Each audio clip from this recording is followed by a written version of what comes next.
Whatever happened to the young lovers? Summary. Regulus Black, presumed dead for over 2 years, shows up at an order meeting with 6 mangled Horcruxes and Voldemort's corpse. How does the wizarding world move on following the abrupt end of the war, and how does Regulus come to terms with the last 4 years of his life? Not on his own, evidently. As his brother makes the effort to return to his life, James Potter tries to weasel his way into his heart, and the friends he left behind in the name of war aren't willing to leave him alone any longer. In Endgame, Jegulus, Wolfstar, and Rosekiller Longfic, and regular updates, angst, and drama.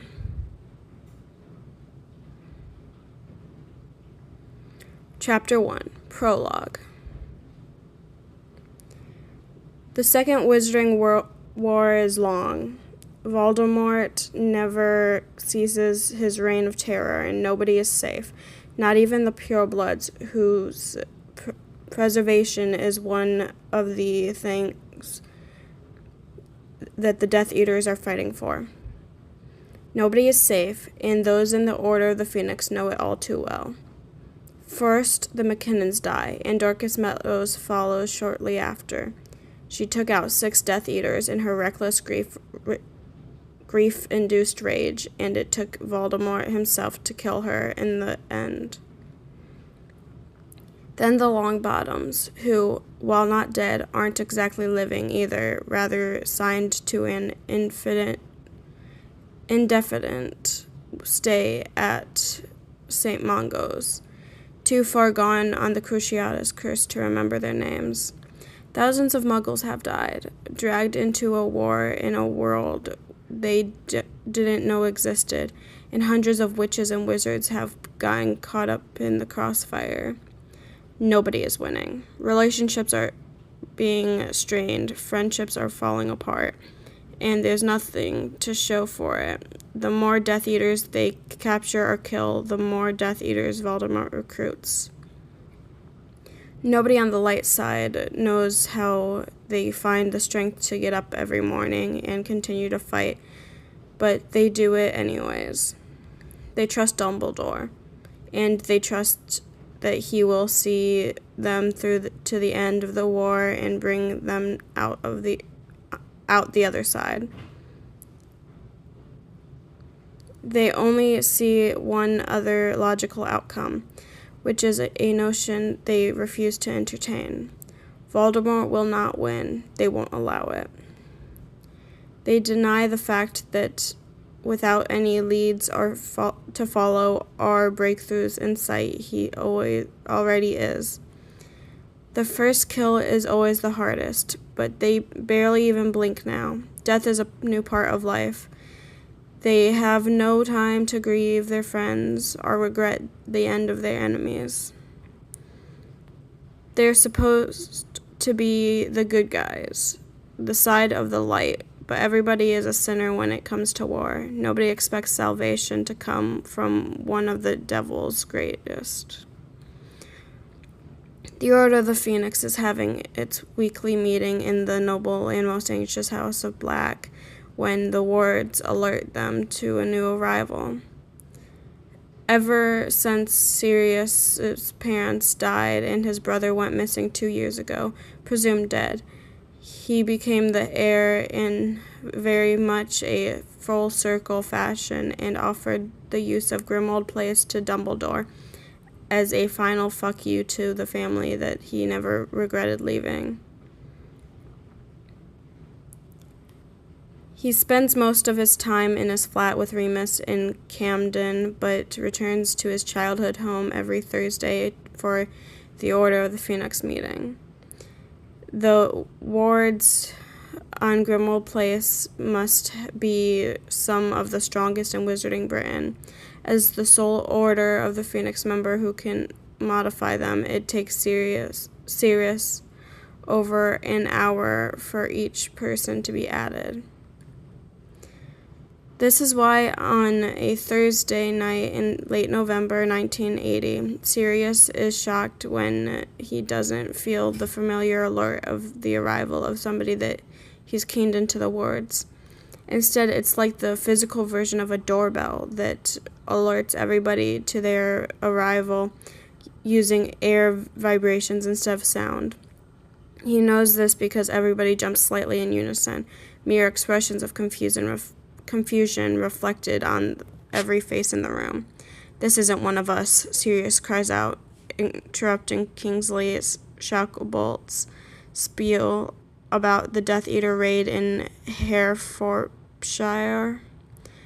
occurring on Sunday. There are 30 or so people in the room seated around the dining table, and at Sirius's announcement, they all stand up, wands raised, ready to fight. Everybody has the same thought going through their head. Who is it? Who could have gotten past the Black family wards? They hope the wards have made a mistake, but now the wish is futile.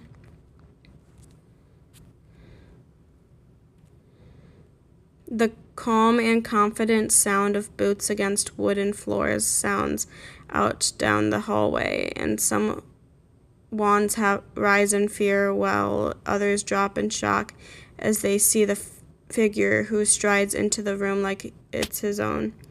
It isn't a group of Death Eaters. It isn't a member of the Order of the Phoenix. It isn't even Voldemort. It's Regulus Black. He looks feral. He's attractive, always has been thanks to Black genetics.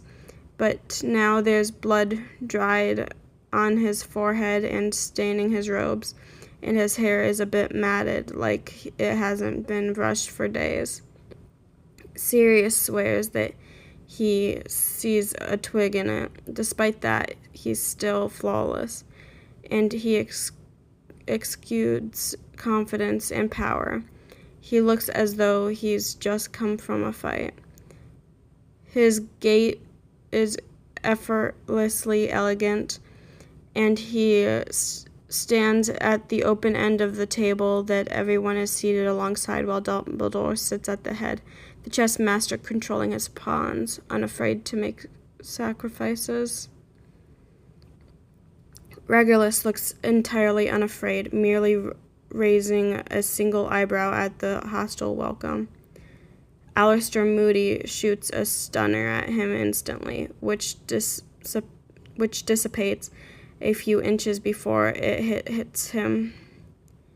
It looks like there's an invisible barrier around him, protecting him from the people who claim to fight fair. Moody sends more and more curses at him that get progressively darker and never seem to hit him, and eventually he stands, panting and glaring at Regulus. "You really thought that you'd be able to curse me in my own house?" he asked condescendingly. "Then those last 3 curses could have landed you in Azkaban, although I forgot that the rules are only a guideline when you're on the light side." He casts a wordless Expelliarmus that Moody is somehow unable to block as he places his wand at the other end of the table. "That's dark magic you're using, boy." He growls out, to which Regulus simply replies unperturbed, "It's black magic." "Same fucking thing, isn't it?" Sirius mutters, but nobody tries to curse him again. Dumbledore finally steps in, but Regulus isn't taking chances with him either. He disarms him for good measure and leaves the pale ebony-colored wand next to Moody's. Something unreadable passes through his gaze as he says in the same calm voice Regulus remembers from his Hogwarts days. "Was there a reason that you came here tonight, Mr. Black?" "There was," he replies unhelpfully, smiling slightly like this is all one big game, the Death Eater versus the Light who are playing by his rules. "Are you here to help us?" Dumbledore continues, unconcerned by his rudeness. "Or do you need our help?" To everyone's surprise, Regulus laughs at this, but he doesn't find anything funny. It's harsh, cold, and dangerous, and several wands raise in trepidation. I don't need your help, and I'm not offering to simply help you. I'm here to tell you that everything you've worked towards, every life you've taken in the name of the greater good, has been for nothing. You have achieved nothing. Dumbledore remains infallibly calm as he replies, We are doing our best, dear boy. War is a complex game. Regulus smiles at this too. It's dark and threatening, but it's genuine as he reaches into his pocket and, without finesse, he throws 6 burnt and mangled objects scattering across the table. Good thing I know how to play. Sirius sees what looks like a necklace burnt to unrecognition. Remus sees a Hogwarts-issued diary that seems like it's been bathed in ink. James sees a shattered tiara that reminds him of the one his mother wore on her wedding day. They can't place what the other 3 are. Dumbledore evidently can, and his face blanches, simultaneously expressing shock, surprise, and wonder. This makes everybody realize that something big has happened. Are those, he begins, Horcruxes? Yes, they are. They are what you've been looking for all this time, aren't they? But to no success. I got them first. As Regulus looks around the room to see bewilderment and questioning faces rather than euphoria, his already low esteem of the headmaster hits rock bottom, and he continues incredulously. You didn't tell them what they were looking for? You made children fight, and they didn't even know what they were fighting for?